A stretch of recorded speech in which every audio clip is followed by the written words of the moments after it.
an Unspoiled Network podcast.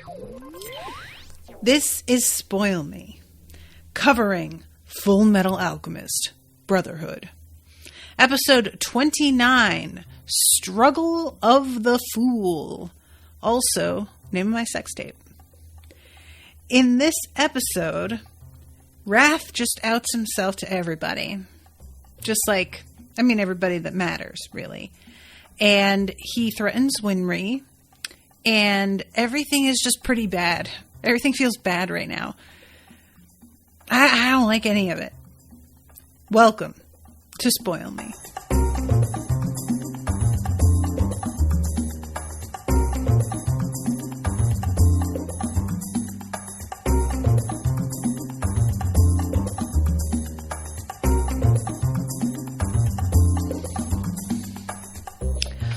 Welcome to the show, everyone. I am Natasha.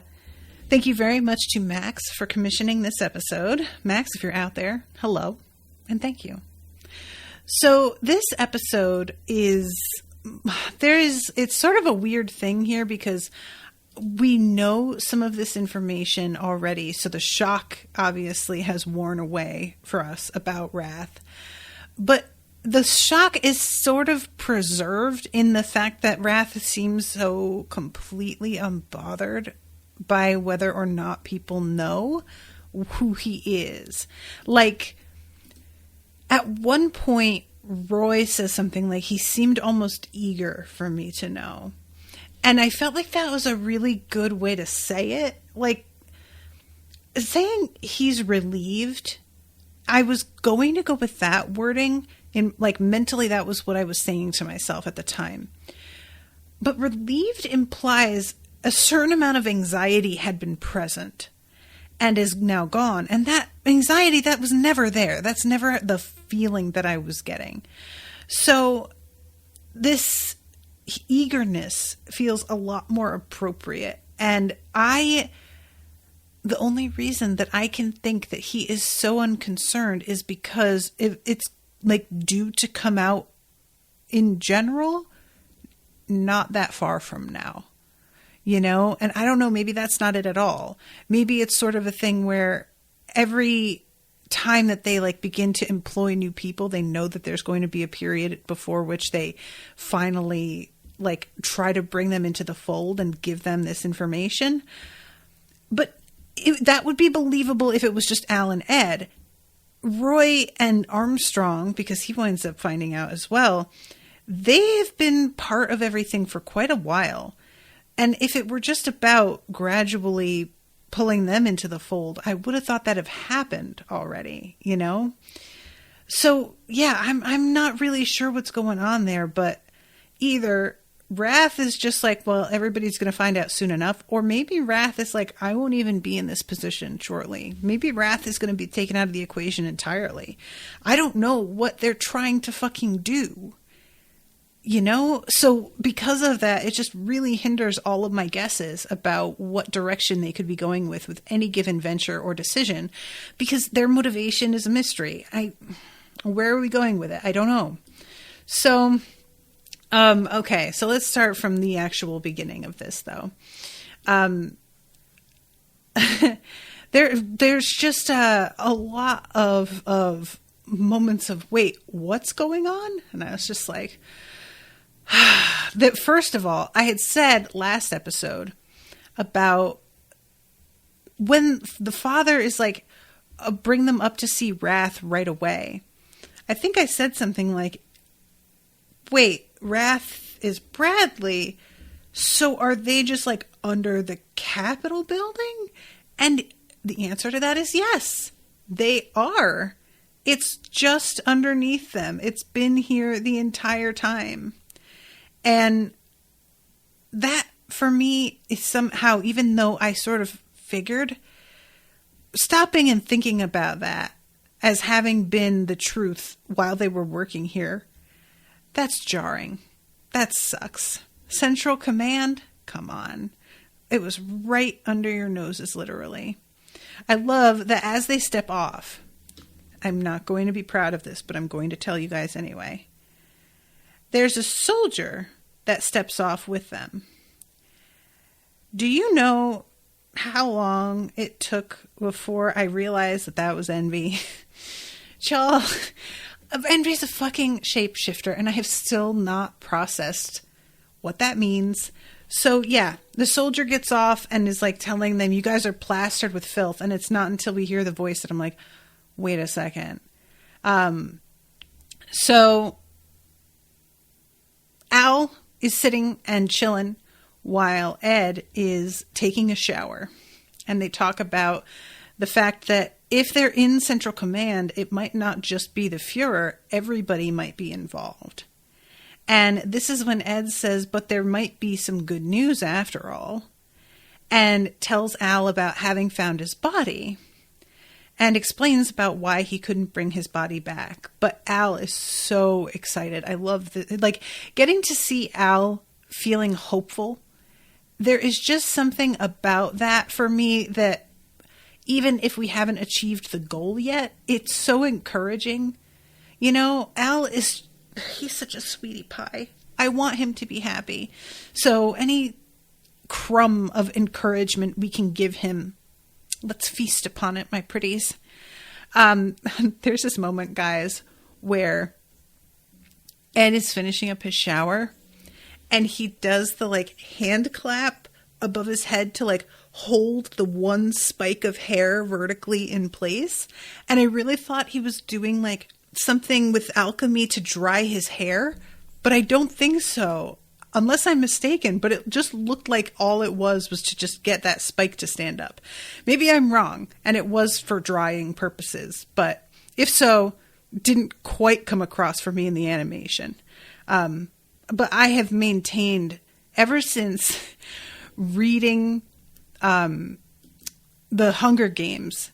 There's a point in the Hunger Games when she goes to the Capitol for the first time, and there is this machine that she just places her hands on, and a current runs through her body, and all of a sudden she and her hair are both completely dry. Do you understand the fucking money I would pay for this device? Do you? Anybody who has hair as thick as mine understands. Guys, I am not kidding. If I leave my hair down without restraining it with anything, my hair takes almost 6 full hours to air dry. And that includes I will go out for a walk and come back inside and there will be wind blowing in my hair. 6 hours at least. Last week, I showered and immediately put my hair in 2 braids and pinned them to the top of my head. Because I just wanted them out of my face. I didn't want to deal with my hair. I slept with my hair like that and just sort of left it up in the morning and put bobby pins to just sort of rearrange it. And waited until the next day to take the braids down. 2 full days. My hair was wet. Still, 2 days later in the middle of those braids. Not damp, kids. Wet. There has to be like mold growing on my scalp at that point. Like it has to just be like a bad, dangerous thing for my health. I hate it so much. So anyway, if that was alchemical hair drying, I would be deeply jealous. I really would. So anyway, he walks out and says, now that we know it's there, we're one step closer to getting it back. And he stands with his hands on his hips, proud as can be, in flagrante delicto. And it turns out that the panda and Panda Mama are in there inside of his armor. Now, granted, she's asleep in there. But oh my God. This is so upsetting. I truly don't know what to think of her either, because so far she's kind of felt like she's only serving a bit of comic relief in the midst of everything. She's just sort of, I don't understand what purpose she's really serving. And we may be getting closer to finding that out, because eventually her and Lan Fan meet and they do not take to one another. So hopefully we'll be getting a kind of explanation on a little bit more detail there soon. But yeah, Mei Chang is still kind of a mystery to me. Honestly, Ling is still a little bit of a mystery as well. I don't feel like I've really fully bought either of their stories. And maybe that's just me, like, you know, guys, there's a paranoia that's been sort of built into me after a lot of tricks that have happened, not just in this series, but in general. So anytime that somebody just like shows up and happens to accidentally be in the path of our heroes who are looking for the exact same thing that they are looking for, I have a hard time swallowing that that was coincidence. And it might just be coincidence. That might just be how it is. But there's just so much weirdness to the way that they each have decided to like venture out on their paths. I mean, Mei Chang apparently was just out there by herself with her fucking panda. It doesn't seem like she hasn't told a story about, oh, I was with a group of people and we got separated or something happened to them. And what is she, like 8 years old? I don't, you know, like I am. So even like at least Ling's story, as much as it's still somewhat suspicious, I feel like it does make sense that if a royalty is going out to fulfill a quest, he would only have like 2 really close, reliable bodyguards, because he is going to be potentially under threat, but also doesn't want to draw too much attention to himself. That feels slightly more reasonable. But Mei Chang, that's the weird one. I don't know what to think about her just being out here by herself. It just feels so... And we don't know, because she says it's the only way to save her clan. And when she says that, she says, like, we have to give it to the emperor. So it sort of feels like her and Ling are kind of wanting to give their... If they found a philosopher's stone, they would both want to give it to the same person, I think. And it's just kind of a whoever gets it first and gets back in time, I guess. Anyway, okay. So at this point, Envy just busts the door open. And once again, Ed is just standing there, buck-ass naked. I'm really curious, y'all. How many of you, like at Ed's age, what is he, 15? Were just buck naked in front of your siblings? Because I don't have siblings, so I don't know if this is like a completely normal thing or, you know, but I feel like I would not want a sibling to see me naked, even at that age. I feel like have a real like privacy as necessity. And I'm sure that it sort of varies from house to house as well, because some people have a more naked house than other people had. But yeah, the fact that he is so chill about being totally naked in front of Al surprised me a little bit.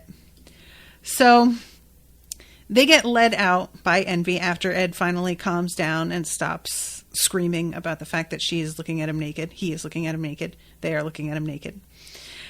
And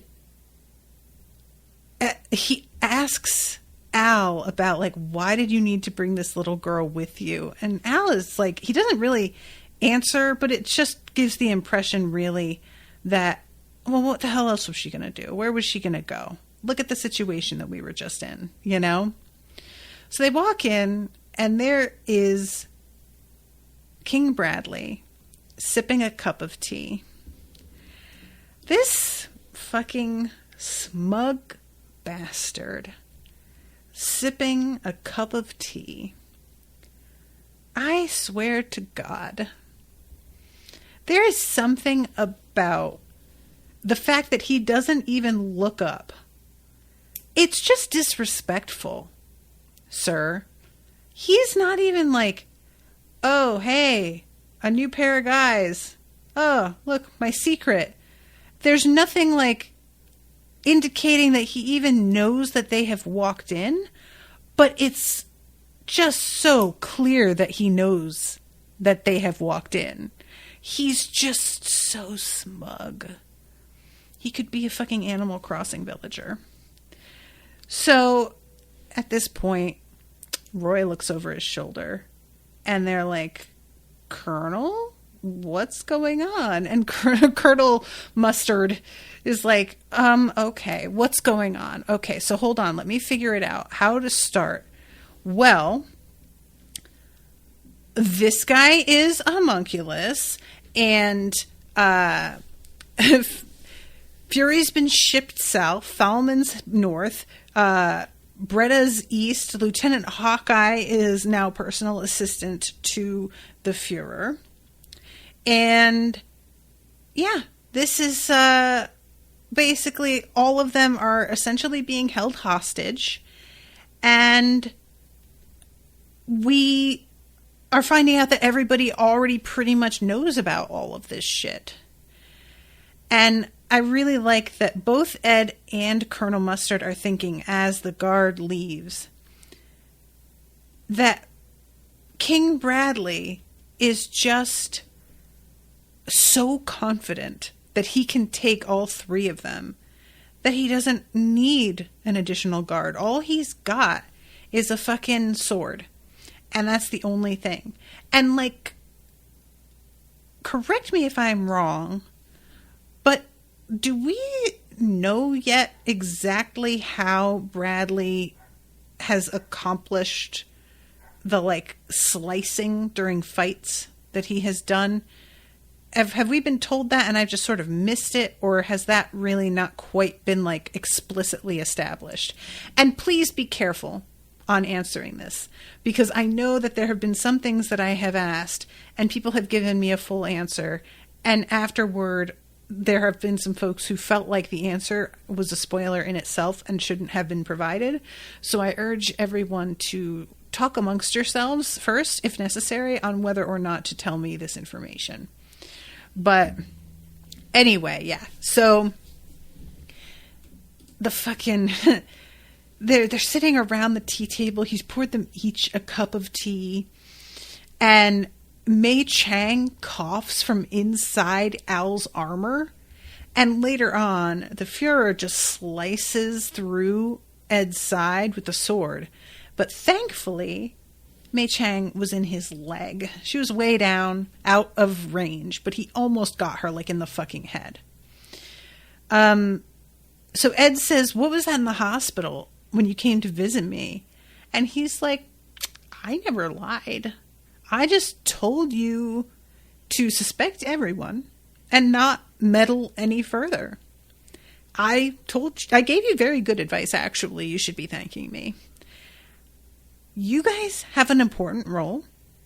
You just need to keep your heads down and fucking behave yourselves, and everything will be fine. No further harm will come to you. And Ed is like, okay, that's cool for us, but what about all the other people? And basically, Fuhrer Bradley just says, don't worry about it.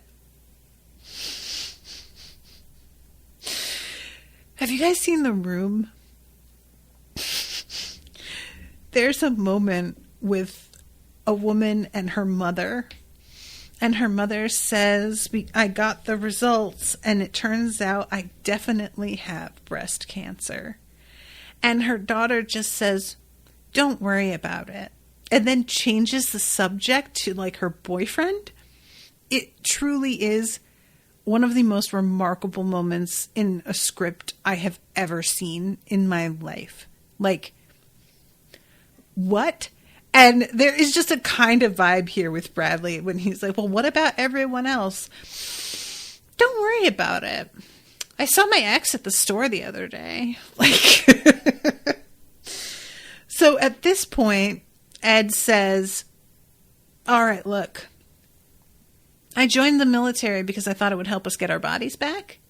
But now that I know what y'all are about, fuck you guys. I'm resigning. And he puts his watch on the table, his little pocket watch that has all this blood on it. And King Bradley says, the symbol of a dog, fittingly crusted with blood. The symbol of a dog. That is just rude and unnecessary, sir. Did you have to say it like that? I mean, ouch. But I can't help but laugh because, like, Ed tossing this at him and being like, well, I'm not part of... Ed, babe, come on. Did you think this would work? I guess he must have. I guess there's a point at which it might not work, but you've just got to try and get out of it. You know, and I get that. And I respect the need to just do whatever you can. But truly, sir... this is so far beyond being a state alchemist at this point. Even if he let you resign, as far as I can tell, it wouldn't change anything about your overall situation in any other way either. And I might be wrong because I don't know everything that's going on. But it just doesn't seem relevant, to be honest, at this point in a lot of ways. Like, so Ed says... I swear on my own grave that I'll stop you. I'll tell every other alchemist. And then Bradley goes, what was that girl's name? It's on the tip of my tongue. Oh, Winry. That bitch. I will kill her. I just thought I probably should play that card now. Because you seem to be getting pretty mouthy and you just can't afford that, but you seem unaware that you can't afford that. So I'm just going to put it face up so that you can see. I know who that is. I know where she lives. And she's practically family. And probably he could have been like, oh, and also Pinako, the old lady. Like, I'm sure he knows all of this because, you know, why wouldn't he? And Ed, I love, he slams his hand on the table and stands up and says, you leave her out of this. And meanwhile, Colonel Mustard is literally sitting with his arms crossed, just silently watching. And he kind of, when he looks at Ed, as Ed is like freaking out, there's a real sense of like, I just really want to get to the end. Like, can we fast forward to the part of the conversation where you realize who the fuck you're dealing with and stop with this pageantry? Because I've been through this and I'm tired. And he has Hawkeye and I just want to go home and go to bed for a while. And now I have to sit here through the whole fucking rigmarole all over again. And I just really felt for him in that point. So yeah, Bradley chucks the watch back at Ed and is like, it's your choice, but if you don't take it, I'll definitely cut her down. And he winds up taking it back. How thoughtful. And Al says, you don't have to worry about us, but I do have to ask, can we continue to look for a way to get our bodies back? And Bradley just says, I don't see why not. As long as you don't fuck our plans up, like, no problem. And then he asks Colonel Mustard, what are you going to do? Are you going to just try and quit? And Roy says, nah, I have my ambitions. Your plans don't change that. So I'll hang on to this and I'll retain my rank too. And Bradley seems downright pleased. And it's just like, all right, well, I guess we're done. So Roy asks, are you the one who murdered General Hughes? And they all look as this like kind of sinks in that that's possible now. And he says, no, that was not me. And Roy says, then who did? And he says, I only agreed to answer one question. So yeah, that's that. And this is when Bradley stands up and he shoves his sword through Al's armor and nothing happens. There's no blood when he pulls it out. And he just looks at it like, huh. He really thought. I don't know if he knew who was hiding, but he knows he heard something. He's aware somebody is hiding, or he thought he was aware. I am not sure how much Mei Chang factors into anything. So I don't know if he would even know who she was, were he to have stabbed her, you know? But yeah, I love when they step out and they're like totally calm.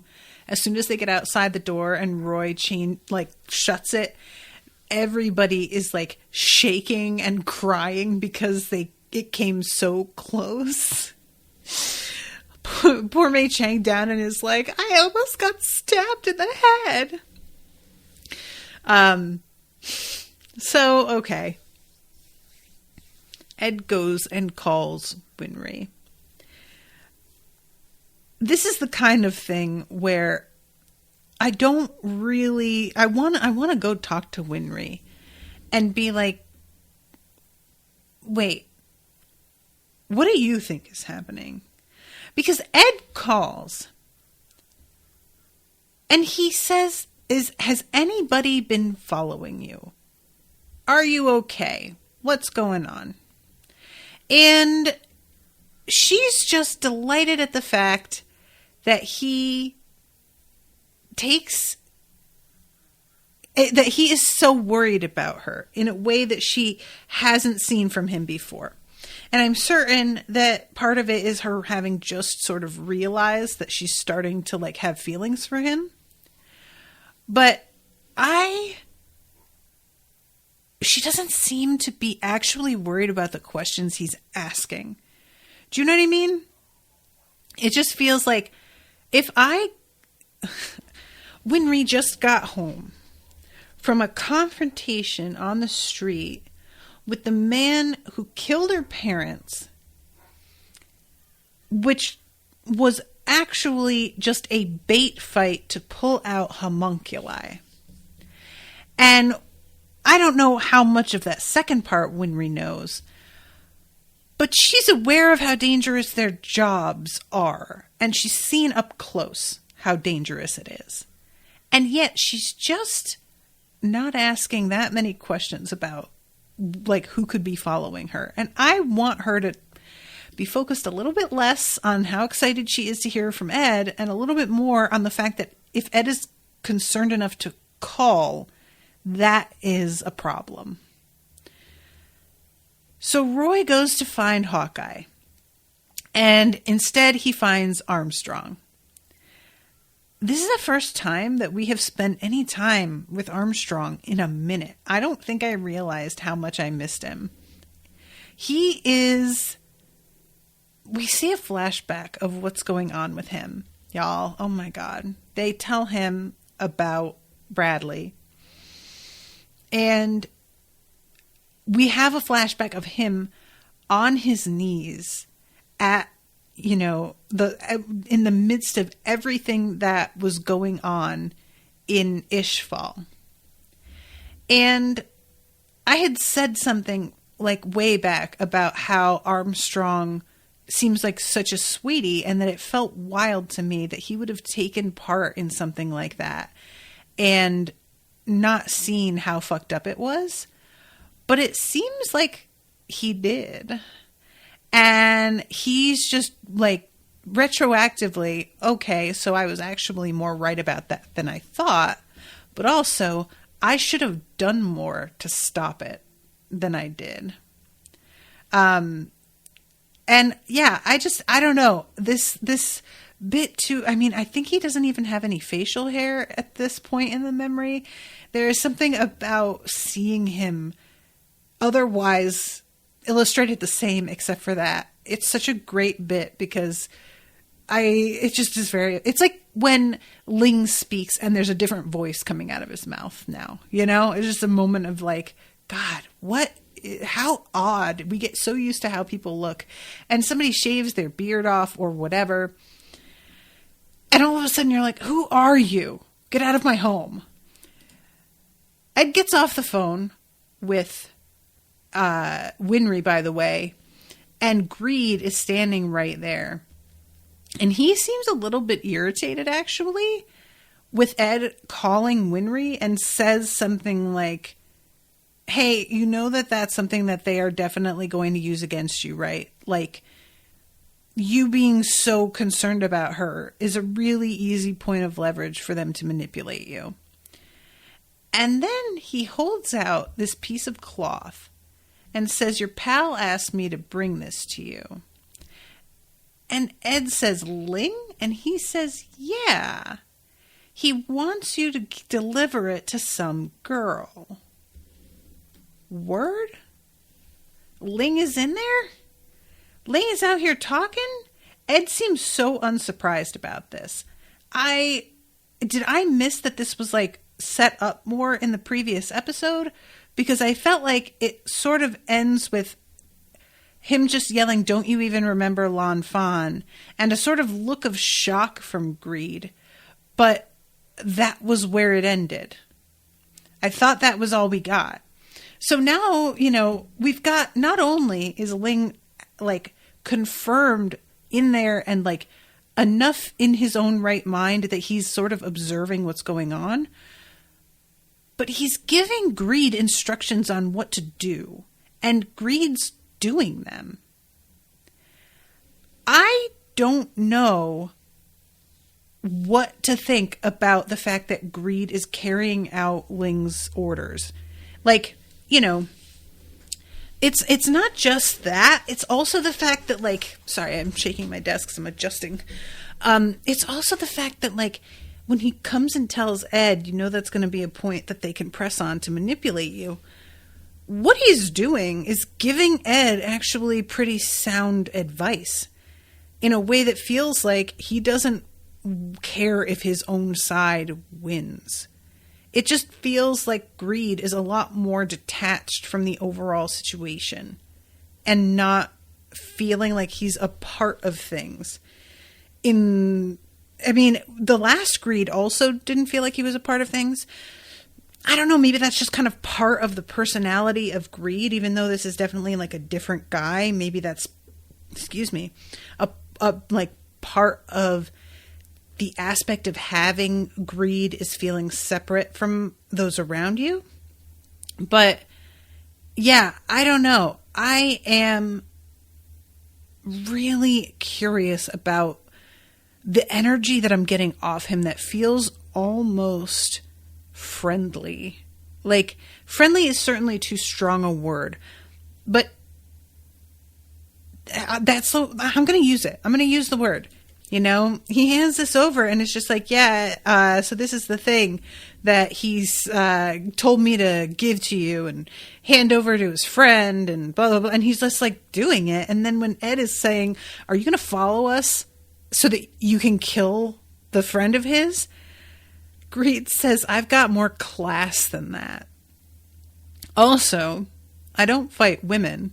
And another rule of mine is to never tell a lie. But hey, it's your call. A rule of mine is to never tell a lie. Is this true? I don't know whether to believe that or not. It feels like it would be so convenient. This is the kind of thing where, and I know I bring up the Dresden Files so much, guys, but forgive me. It's one of the main things I'm covering right now.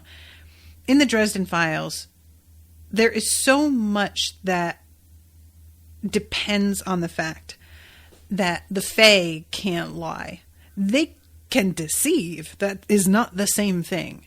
But trusting that they cannot lie, or that other beings have to keep their word because of ancient rules, it gives some grounding to a situation where you would otherwise be like, well, you can't take them at their word. You can't take anybody at their word, kind of thing. But it's really good to have established somewhere in the mix. Yeah, you can, up to a point. There are loopholes, and there's double speak, and there's a lot of ways that they can give you just enough information, but not everything. But you can at least bank on whatever they said being true in a way. And I think it's a really good tactic, because otherwise you just run into this point where you're like, I can't trust anything anybody says ever at any time. And while that's in general kind of not a terrible way to approach things, for a story that has as many characters and as much going on as that, it would be really too messy. And because of how things are in this series so far, I want to believe that Ling saying he tries not to tell lies is a real thing. Because every character that isn't our like core guys, it's always sort of felt like, well, who knows? Who knows if that's true? Who knows if they're just saying that because they think it's true? Like, you know, having somebody who has a strict rule like that, especially when they're an enemy, technically, I would appreciate being able to hold on to that. So, okay. We go back to Scar at this point. Scar is down in these tunnels by himself. I really thought that he was going to have gotten up to the surface by now. You know, because he had that whole like, oh, I'm going to summon a big fog and disappear. And I was like, all right, and go back to the sunlit lands. But no, he is still down there and apparently lost, and he's just trying to find Father again. But he's just like, who is that fucking guy? Why is he trying to start a civil war? What does he care about these people? And as he's walking, he steps over a grate, and below him is Dr. Marco. And a drop of blood falls off of the cut on his arm. And Dr. Marco, in one of the purest displays of faith I've ever seen, is like, hey, who are you, kind stranger?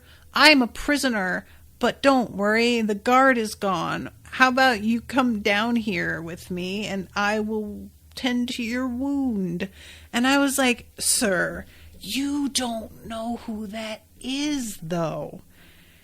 And the shit that's down here, like, just don't invite things into your... No, don't do it. But he does it. And it takes a little bit of convincing. Finally, he's just, is everything all right outside? It's safe to come down. And, I actually really like Dr. Marco.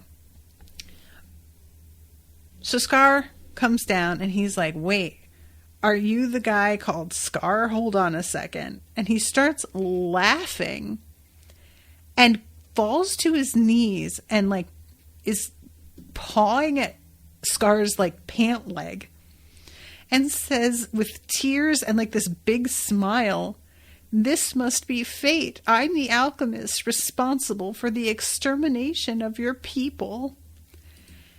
And then it cuts. We see Scar's shocked face and then it cuts. Y'all, what would you do? I mean, we know what's happening here. We know that Dr. Marco is riddled with guilt. He's looking for some kind of absolution. He's trying to get information out. But he's like smile crying as he says this in a way that I would be very offended by if I were in Scar's position. It just felt really...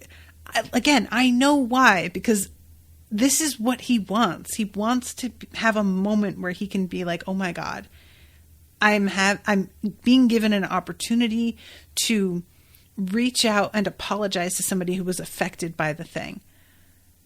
And that's fine.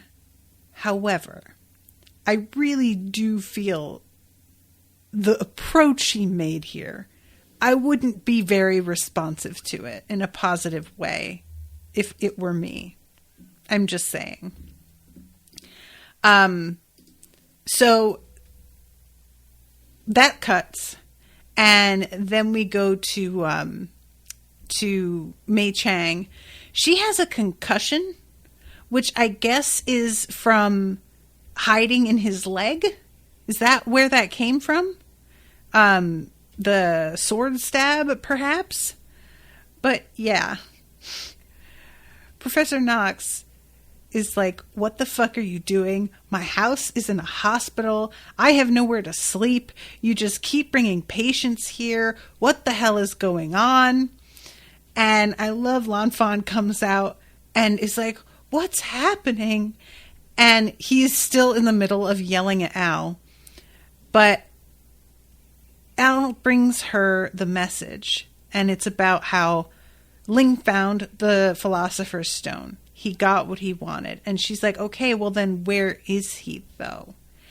And Al has to explain to her everything that happened and apologizes. But Lan Fan is like, don't apologize. This is exactly what he wanted. She says basically the same thing that Ling yells over to Ed when it looks like Ed might step in and stop what's going on.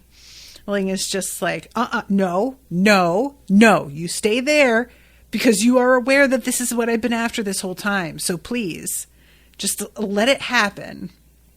So yeah, I appreciated that Lan Fan is so conscious of the fact that that despite the danger he's in, he is choosing this and has his eyes open about what's going on and is really like, he's taking a calculated risk, is the way one would say this.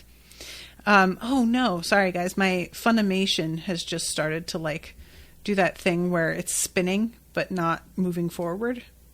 Oh my god, it's moved back to the beginning and also turned the sound back on. Funimation, why are you like this? Truly. Anyway, okay. And then we get a pretty interesting moment with wrath and greed. This is fun. So Greed is sitting on the roof, and Wrath comes up and says, so how's that new body working out for you? And he says, oh, Wrath. Yeah, no, the new body's actually pretty great. This kid was a fucking prince. So that's kind of cool. And he like let me in. I don't know. He's like really ambitious. He thought it would give him power. So who knows? And Bradley starts talking here. He says, I spoke to him once about politics. His naive theories on leadership were amusing. He said a king's duty is to his people, as if the people actually matter when ruling a country. The fool. Just look where his allegiance to the people has gotten him now. Typical human. And Greed has Ling's voice and is saying, shut the hell up! Don't underestimate humans! And then all of a sudden, Greed's back, and he just goes, I know. He's patient. He's just waiting for any chance he can get. I gotta stay on my toes with this guy. I swear to God, that is so funny to me. If it were going to be, like, if you had told me last episode, no, yeah, Ling is definitely still in there and struggling to, like, come back out and take control, I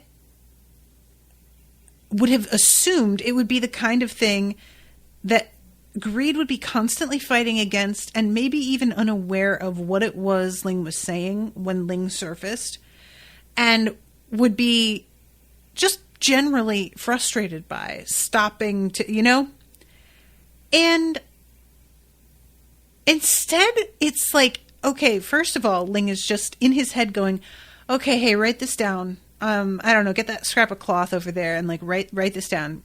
Okay, yeah.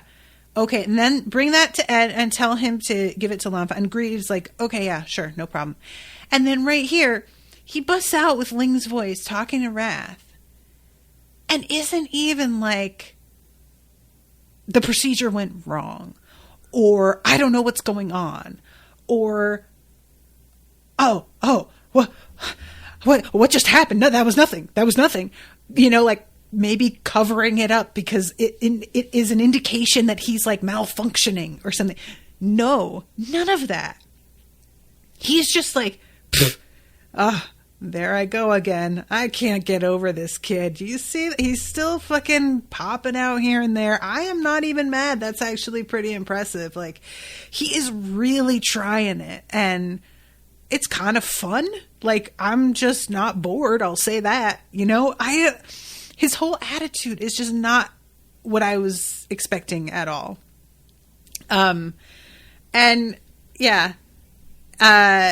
Bradley says he must be starting to reconsider his ambitions. And I'm like, Bradley, this dude is succeeding at something that apparently nobody has ever managed before, which is being like taking a philosopher's stone into his body, but still managing to remain himself to a degree.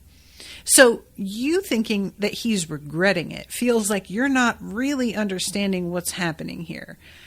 Ling is winning, dude. And Bradley had a similar process done to him as with Ling. But Bradley, because of the brainwashing that he underwent before having this procedure done, just did his duty as a soldier, it doesn't seem like the part of him that was still human is fighting the part of wrath that took over, because in his mind, this is supposed to happen. They're supposed to join together. They're meant to be the same being. And this is part of what he has agreed to, what he signed up for. And so I think he just doesn't really grasp what Ling's thoughts on this are. Because Bradley was fully, let me transform and become something new and dangerous. And Ling is like, you gave me something I wanted, and you're going to try and use that against me, but it's not going to work. So nice try, though. And I'm just kind of fascinated over the fact that Bradley genuinely isn't picking up on what Ling's mindset is here. And he doesn't seem at all bothered by the fact that Greed is if anything, admiring the way Ling is fighting back. It's just not the combination. If Greed were constantly trying to suppress Ling and Ling were fighting to come back up, but it doesn't feel like Greed's trying to suppress him, really. It seems like Greed just finds it sort of interesting and is like, well, let's see what happens. Who knows, And that combo of somebody fighting back and the person who should be keeping them down sort of shrugging and going, you really are a fighter. Bradley's not, I don't feel, seeing the big picture on that. I don't know. Anyway, okay. So, God, I can't believe how much time I go through, and I haven't even gotten to the whole thing here. Okay, so this is when we have Armstrong, and I fought to. He says, the military's methods were ghastly. I could see their malignance, but still, I chose to turn away and run when I should have fought to protest their actions. That decision has haunted me every day since then. It makes me sick that I abandoned my beliefs, and now I face the military again. I have to fight. I couldn't live with myself if I ran away now. Thank you so much, Armstrong, because I truly did not understand how such a soft, sweet boy could possibly have been part of that and been okay with it. And now that I know, he basically was like, I'm not doing it. And they were like, then you're dismissed. I mean, would it have been awesome of him to stay and fight against them? Sure. But I don't believe he would have stood a chance. And I think that leaving as a state alchemist who is as valuable as him probably did put a dent in their abilities and disrupted things. And I think that for the long haul, he did the like wise thing. And I know that it wasn't purposeful because he didn't realize that there was, more going on there, or that there was going to be another opportunity later to fight back. But in retrospect, it just feels like he lived to fight another day, as they say. Let's see. He's banking on Scar killing him, says Damien. I'm sorry. I'm like really behind on the chat, I guess. Max asks, did you watch the after credit scene? No, Max, you sent me the after credit scene list, but there wasn't one for like the next 20 episodes or something. So I like completely forgot that the after credit scenes were even a thing. And now that it's become a thing again, I'm not in the habit of it. Also, it'll sometimes be like next time on Fullmetal Alchemist. So I get so paranoid that I like turn it off right away. So I will watch that while we're talking in a moment. Maybe I'll do a screen share. But yeah, this is when Roy is saying it seemed like the Fuhrer was eager to reveal his true nature. It seems like he wants me to know there's somebody even more powerful than him, like they're testing me. And I have to admit I'm honored, which is sort of a weird response. But he says, it's similar to how I felt with the battle during Lust. I've been called a weapon and a monster, and maybe I deserved it. But I can tell you this much. I've never enjoyed I can tell you this much. I never felt more human than when I'm fighting real monsters. And I need to mention, too, that we keep seeing Roy's hand in these scenes. And there's like a sort of faded remnant of what looks like it used to be a tattoo similar to the one that he had on his glove. And I can't tell if this is just because I know that she burned his glove and he did something to like get the symbol back. But is this the remnant of what he did, or is this the remnant of an older even tattoo? But anyway, so I will let you guys answer that in comments if you have to. But Lan Fan, meanwhile, is talking to Al and asks Al to please bring her to Winry so that she can get an automail arm put on. And this is when he turns around and he sees Mei Chang in the doorway. And they each begin fight. This is so funny. Mei throws a dagger and Lan Fan like lifts a book and catches the dagger on the book. And Mei says, you're a watchdog for the Yao clan, and seems to smile even though that's not actually how she's feeling. And Lan Fan says, you're the Chang heiress. Very good. I'm the 17th daughter, Princess Mei Chang. And the two of them start to fight until Dr. Knox comes inside and begins to basically smack their heads together and be like, what the fuck do you two think you're doing?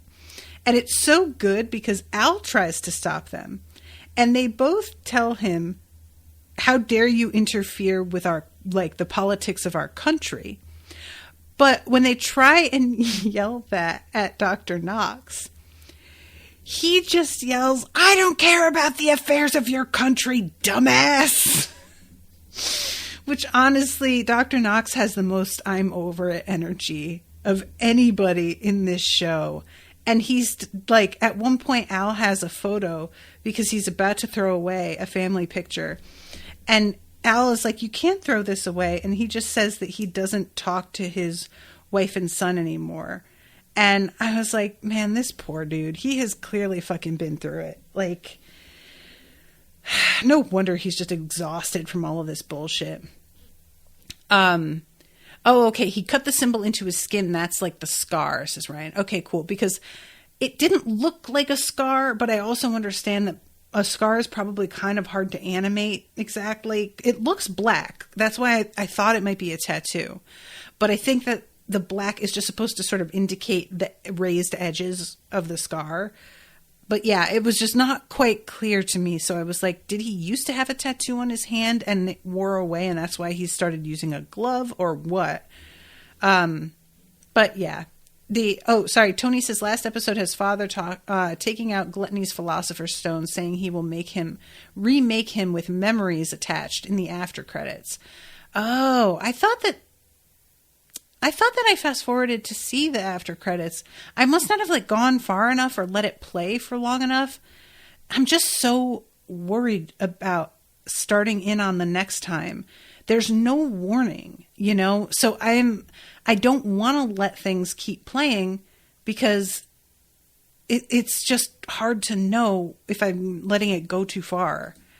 But yeah, anyway, you're not planning on making an even larger mess around here, are you? Huh? Because if you do, you might release an unknown pathogen from the floorboards and kill everyone in the house. And he shows that there's these mushrooms on the ground and everything. And then we cut to all of them cleaning. And this is the moment where he finds the picture and is about to throw it away.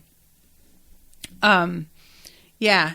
It's just, it's so sad too, because he says that, he just tosses it down. But before tossing it, he says, so that's where it's been all this time. So there's an indicator that he was looking for it. He misses it. But it's just family, So then we have Ed talking to this woman at the storefront. And he is using his alchemy to repair everything for her. And he notes that he's able to use his alchemy, and he's sort of startled because he wasn't sure whether or not it had come back. And when he goes out on the street, there's a couple dudes out there who are like, oh, nicely done. We had some other local alchemists try and take care of it earlier. And they couldn't even get anything to work. Their alchemy just wasn't functioning. And it was kind of embarrassing, actually. It was just, we're really glad to have a state alchemist here because they were looking kind of foolish. So evidently, whatever it was that the father did affected people up here also, which is pretty intense. What is that? I don't even... How can he do this? And also, Ed repairs her ship, but it's real weird looking. There's skulls and claws. I don't know what it looked like before, but I am assuming that's not how it looked. And it feels like whatever is going on with him is influencing the way he's designing his repairs. And I don't know, that might just not be connected the way I think, but yeah. So he says, he's on the street. The alchemy, if those guys were right, then we weren't the only ones who couldn't transmute this morning. If so, how come Scar and that little girl were able to use theirs? What does that mean? I am really curious also. I don't understand. He says maybe their alchemy works differently from ours. And if that's true, maybe they can show me how to use it. And I can have alchemy even when they try to disable me. And you know what? I had forgotten that the alchemy from abroad, they've already discussed how it's very different. And yeah, both Scar and Mei Chang are foreign. So, I mean, that didn't really occur to me, but that's probably exactly what it is. Okay, so I'm going to do a screen share now because we're going into the credits. And that way y'all can see me watch the thing.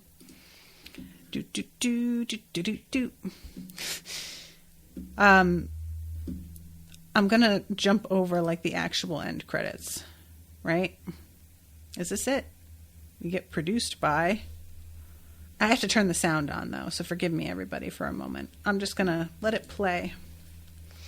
Oh no, it's still the theme song. This is a long ass theme song. Oh, he's saying... My own death is the only form of revenge that I have. That is a baller line. Dr. Marco.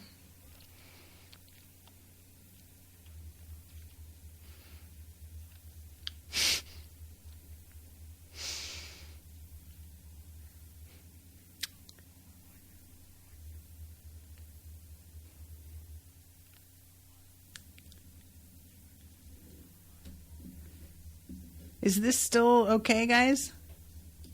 Just wanted to make sure.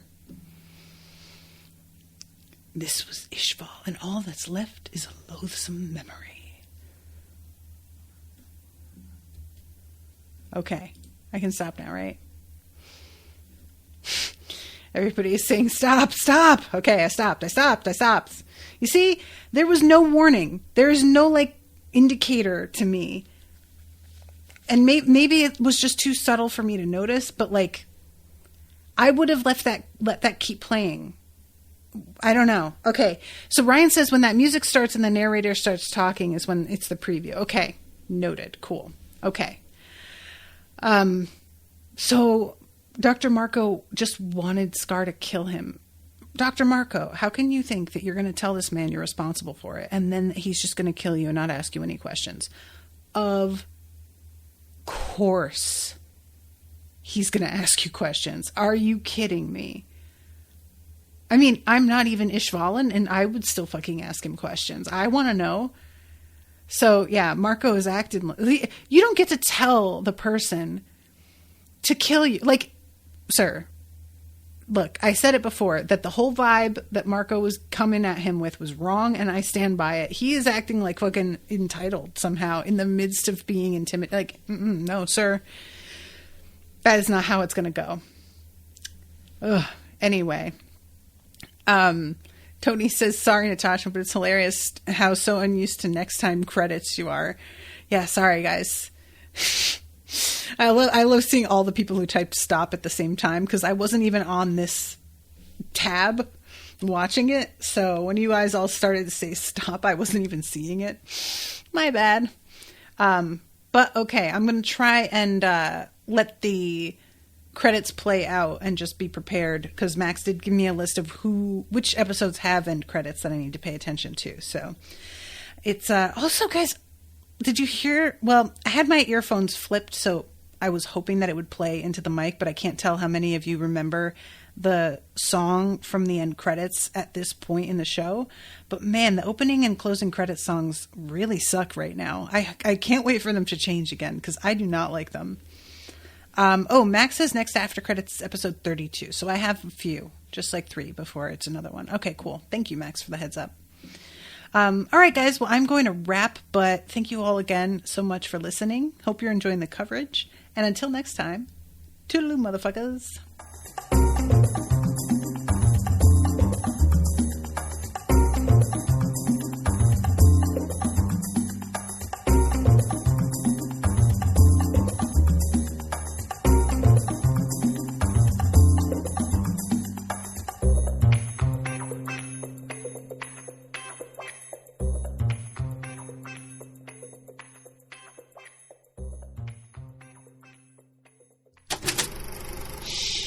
That was an Unspoiled Network podcast.